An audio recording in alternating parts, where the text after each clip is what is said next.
메르세데스 벤츠라든가 이런 차량을 자기 전용 차량으로 타는데, 주민들한테는 그렇게 반미 반의를 강요해 오면서 자신의 차량들, 경호 차량들 이런 것들은 또 미제나 일제 토요타 차량을 김일성과 김정일 모두 다 장례식을 할 때 운구 차량으로 미제 링컨 컨티넨탈을 썼다는 겁니다. 가장 중요한 것 중에 하나가 39호실입니다. 매일 한 10억 원 정도, 한국 돈 10억 원 정도의 돈이 자기 계좌에 꽂히는 건데요. 암호화폐, 가상화폐 해킹 사건이 있었습니다. 2023년에는 한 13억에서 14억 달러를 비트코인이나 이더리움 같은 이렇게 좀 믿을 만한 데다 투자를 했거든요. 5년 전에 가져왔는데 25배가 늘어난 거죠. 이러다가 코인왕 되는 거 아니야? 이럴 정도로 여러 가지 표정이라든가 이렇게 깡 말라가는 거라든가 이런 안색이라든가 이런 거 보면서 의료인들이 그런 얘기를 해요. 김여정이 마약을 복용하는 것 같다. 저는 한국국가전략연구원의 북한연구센터장을 맡고 있는 이영종이라고 합니다. 북한 전문 기자로 30년 동안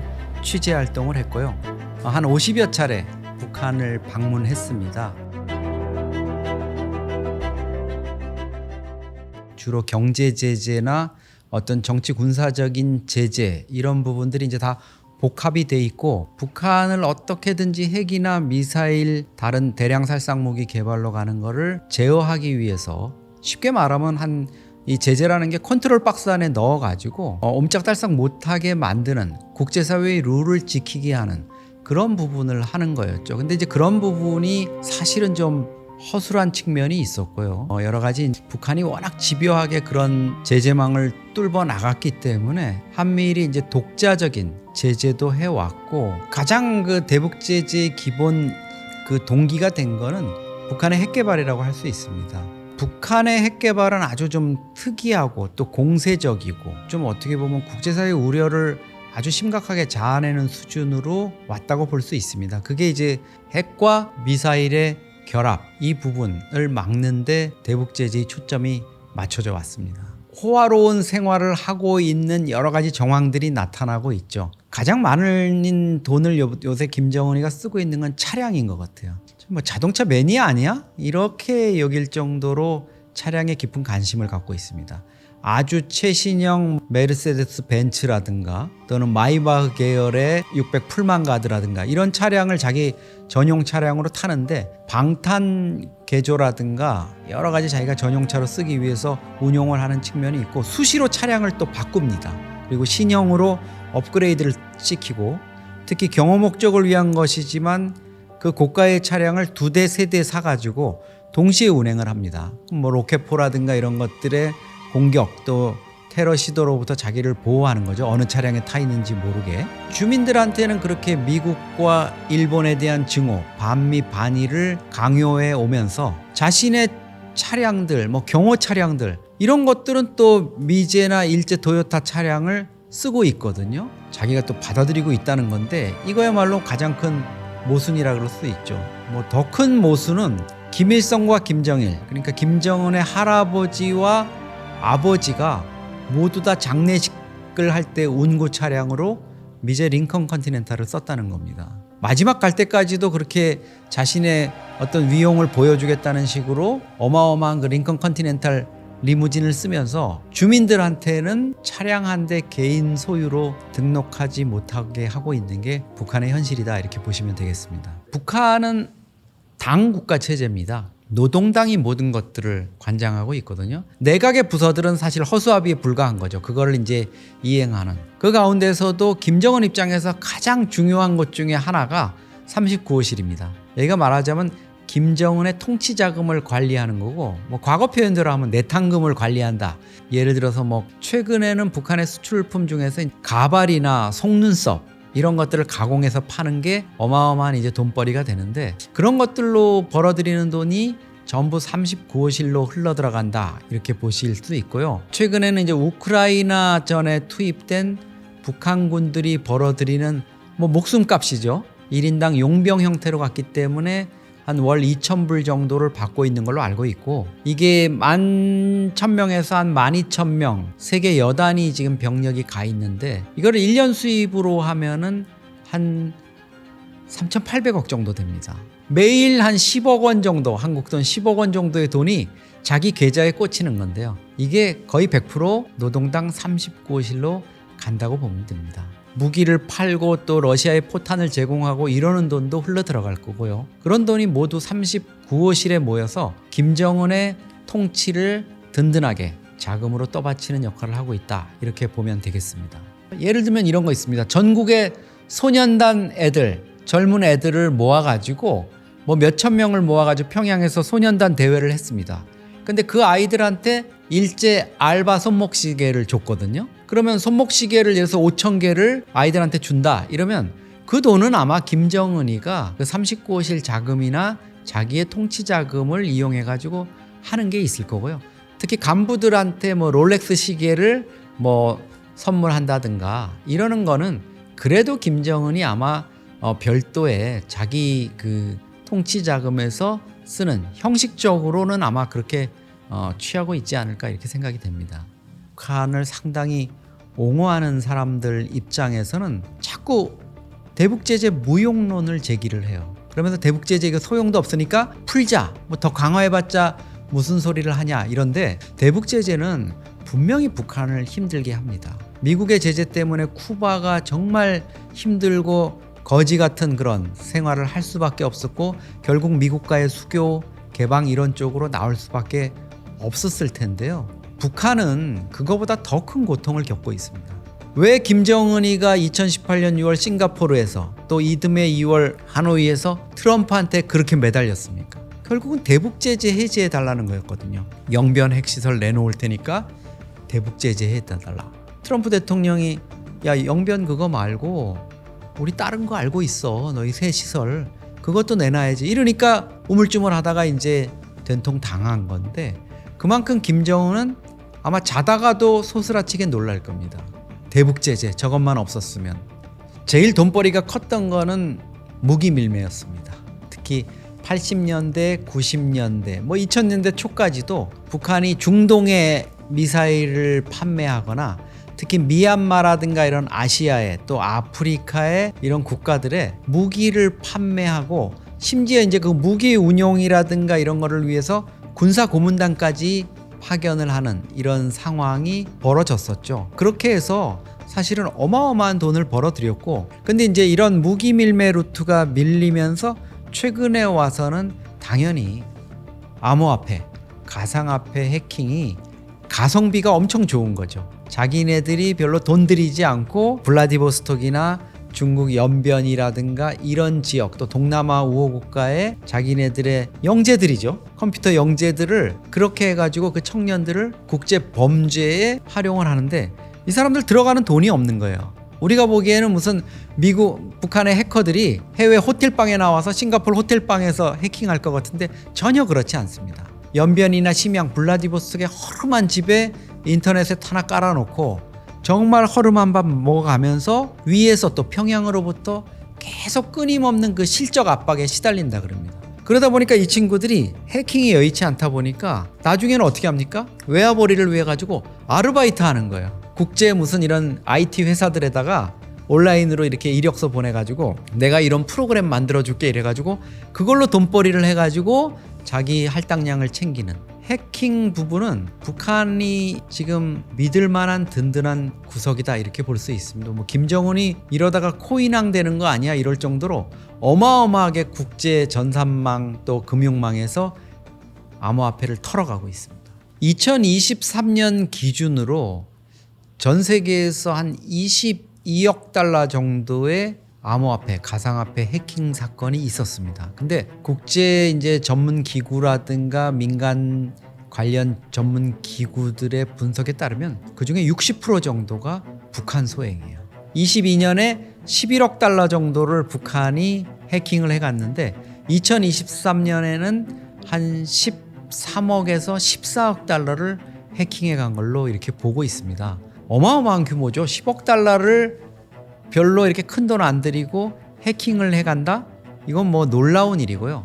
특히 이제 2019년에 북한이 우리 암호화폐 거래소, 서울의 암호화폐 거래소를 한번 해킹을 한 적이 있습니다. 근데 그 당시에 털어갔던 돈이 이제 한 5년 만인 작년에 수사기관에서 그게 북한 소행이라는 걸 규명을 했거든요. 근데 그 사이에 5년 사이에 암호화폐가 이제 천정부지로 뛰어오르면서 그 가치가 추산 가치가 25배가 늘었어요. 그러니까 북한은 암호화폐를 또 탈취해 가가지고 주로 이제 비트코인이나 이더리움 같은 이렇게 좀 믿을 만한 데다 투자를 했거든요. 김정은 입장에서는 야, 이거보다 이거 더 나은 수익이 있겠나? 5년 전에 가져왔는데 25배가 늘어난 거죠. 그냥 암호화폐 지갑에다 넣어놨을 뿐인데 앞으로도 북한이 아마 암호화폐 부분을 집중적으로 공약을 해서 김정은의 내탕금 39호실 자금을 불리는데 더 적극적으로 나설 것 같습니다. 코인도 가지고 있고요. 그 수사기관에 따르면 그걸 현금화해가지고 가져간 것도 있습니다. 근데 이제 주로 방글라데시나 뭐 이런 국가에 현금화해가지고 가져간 것도 있는데 그것도 이제 점점 현금화라든가 이런 게 어려워지고 추적이 어려워지면서 북한이 이제 추적만 어렵게 하는 그 믹싱 기법, 그러니까 여러 가지를 이제 섞어가지고 그 원주인이라든가 이런 추적을 못하게 믹싱 기법만 사용해가지고 출처만을 가린 채 자신들의 어떤 전자지갑에 담아가지고 있는 걸로 이렇게 추정이 되고 있습니다. 어릴 때부터 컴퓨터 영재라 그래가지고 이제 선발을 합니다. 걔들이 이제 우리의 뭐 과학고 같은 학교들에서 영재들 조기 발굴해가지고 하는데 그 인력들을 다시 모아가지고 평양에 이제 미림대학이라고 있습니다. 사이버 해커들, 컴퓨터 영재들을 집중 양성하는 것인데 여기가 과거에는 한 10년 전만 해도 평양 미림대학에서 이렇게 양성한 해커들이 한 6,000명 정도 된다 이렇게 했는데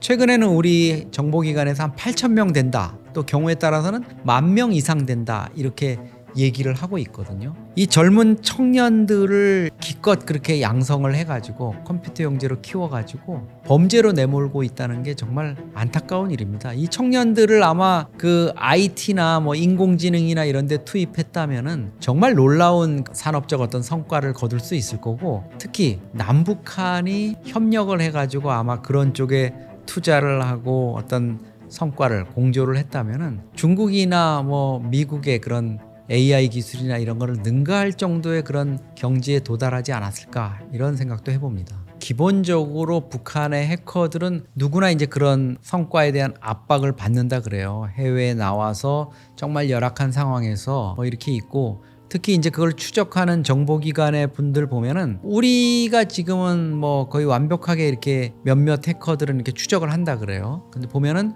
좀 불쌍할 정도다. 계속 그런 압박을 받으면서 먹는 것도 제대로 못 먹고 해외에 이렇게 가족들과 떨어져서 장기 체류하면서 어떻게 보면 강제 노동에 시달리는 거예요. 노역에. 그런 과정인데 특히 이제 최근에는 국제기구라든가 이런 데서 역추적하는 것도 많아지고 심지어 탈취했던 걸 다시 빼앗기기도 하고 이런 상황들이 있는데 결국은 이제 그런 실적을 달성하지 못하게 되면은 당에 대한 또 김정은에 대한 어떤 충성심이 부족하다 이렇게 이제 비판을 받게 되는 거죠. 그리고 결국은 평양으로 소환이 될 거고 인재니까 우리가 뭐 더 어떻게 잘 해야 되겠지 이런 생각을 북한이 하겠습니까? 그런 썩어 빠진 이 종자는 그냥 처리하고 새로 또 키워가지고 내보내면 되지 아마 이런 식으로 대응을 하는 것 같습니다. 북한은 오랜 시간 전부터 중국의 영향으로 특히 북중 접경 지역을 중심으로 해서 마약의 온상이 됐습니다. 첫째는 이제 북한 주민들이 삥두라 그래요. 삥두. 의약품이나 이런 것들이 워낙 부족하니까 그냥 몸 아플 때 그냥 그 삥두 좀 먹으면은 몸이 좀 뭐 기운이 나고 이래서 직장에서 일하는데 문제 없고 이런 식으로 이용이 된다는 거죠. 또 하나는 북한이 국가적 차원에서 아편이라든가 마약 이런 것들을 돈벌이로 썼잖아요. 그러니까 특히 이제 암암리에 양귀비를 재배해가지고 아편을 제조해가지고 국제사회에 유통시키고 심지어 가장 이제 극악한 방법이 그거죠. 외교관 면책 특권을 이용해가지고 주재국이나 이제 관련국에서 그 내용을 뜯어볼 수 없는 외교횡령 그 주머니에다가 마약을 넣어가지고 유통을 시킨 거예요. 뭐 아프리카 지역에서 뭐 상하라든가 이런 거 금수 품목을 했다 그러지만 마약을 그런 식으로까지 거래를 하고 수출을 하다 보니까 이 마약에 대한 어떤 그 거부감, 뭐 경각심 이런 것 자체가 없어지면서 북한 사회 전체가 마약의 상당 부분 오염되는 이런 현상이 나타났고, 그러다 보니까 뭐 지금 김정은의 여동생 김여정도 여러 가지 표정이라든가 뭐 이렇게 깡 말라가는 거라든가 이런 안색이라든가 이런 거 보면서 많은 사람들이 또 의료인들이 그런 얘기를 해요. 아, 김여정이 아무래도 마약을 복용하는 것 같다. 마약에 상당 부분 노출돼 있다. 과거에 이제 스위스나 이런 데서 김정은하고 김여정이가 조기 유학을 했지 않습니까? 그러면서 마약이나 이런 거에 노출된 게 아닌가. 그리고 또 그런 얘기를 합니다. 지금 북한 김정은이나 김여정이나 극도의 스트레스와 압박감, 또 미국이 언제든지 우리를 죽일 수 있다, 이런 그런 심리 상태에서 그런 불안감을 떨쳐버리기 위해 가지고 마약을 상습적으로 하고 있을 거다, 이런 얘기도 나오고 있습니다. 탈북민들의 어떤 증언들, 북한에서 그런 것들이 재배되고 있다는 것, 실제로 이제 경험하신 분들, 이런 분들이 있고요. 또 하나는 이제 북중 접경 지역에 살다 온 분들이라든가 탈북해서 그 인접 지역에 살던 분들의 얘기가 그 삥두라는 마약이 상당 부분 유통되고 있고 침투돼 있다, 이런 것들이 있고, 무엇보다도 이제 결정적인 증거는 북한이 해외 노동자라든가 또 해외 진출한 북한 식당, 이런 것들을 거점으로 해서 마약을 밀매하거나 심지어 이제 외교관들을 통해 가지고 제3국으로 운반해 가지고 판매하는 이런 부분들이 여러 경로를 통해서 이제 적발이 됐지 않습니까? 그런 것들이 좀 결정적인 증거가 될 수 있는데, 최근 들어서는 북한이 이 마약 판매 외에도 외화 루트를 많이 확보를 하고 있다는 점에서 마약에 의지하는, 외화 부분을 의지하는 이런 부분은 조금 좀 줄어드는 추세에 있는 것은 사실인 것 같습니다. 그거는 뭐 국가적으로 저는 개입하는 북한 이외에 다른 국가가 있다고는 보지를 않은데요. 다만 이제 중국 같은 경우는 특히 그 북중 접경에 연한 뭐 동북 삼성 지역이라든가 신의주와 맞이한 단둥 지역, 이런 쪽에서 북한과 밀무역을 하거나 교역을 하는 사람들, 이런 사람들은 기본적으로 이 마약을 북한으로 반입을 한다든가 또 북한에서 생산된 아편이나 이런 것들을 중국으로 이렇게 옮겨서 판매를 하거나 이런 부분에는 상당 부분 개입을 하고 있다고 보고요. 글쎄, 중국의 뭐 지방성 정부나 이런 데서 그런 현실을 모르지 않을 텐데, 중국의 공안기관도 그런 부분에 대해서 뭐 철저하게 이렇게 단속에 나섰거나 이런 소식은 아직 접하지는 못하고 있습니다. 북한도 사실은 아마 마약이라는 형태로 이게 번져가는 뭐 필로폰이라든가 여러 가지 아주 중독성이 강한 마약이 번져가는 이런 부분은 결코 달가워하지는 않을 것 같아요. 그런 것들이 주민들을 통제하고 이러는데 문제가 있을 것 같고, 그렇다고 북한이 어떤 주민들을 상대로 해가지고 북한 당국이 조직적으로 마약을 유통시켜가지고 뭐 돈을 번다거나 이런 거는 아닌 것 같아요. 북한도 뭐 그런 상황으로까지 갈 수 있는 그런 거는 아니라고 보는데, 다만 이제 아편이라든가 이런 것들이 밀매되고 여러 가지 다른 형태의 마약이 중국이나 이런 곳으로부터 들어와 가지고 암암리에 팔리고 번져나가는 거, 이런 부분에 대해서는 특히 아편 같은 경우는 그렇게 크게 통제를 안 하는 거 아닌가, 이런 생각이 들고요. 민간요법 차원에서 아니면 어떤 의약품을 대체하는 형태로 일부 마약성 이런 것들이 민간에서 거래되거나 밀무역으로 거래되는 거, 이런 부분에 대해서는 북한도 통제를 못하는 것 같습니다.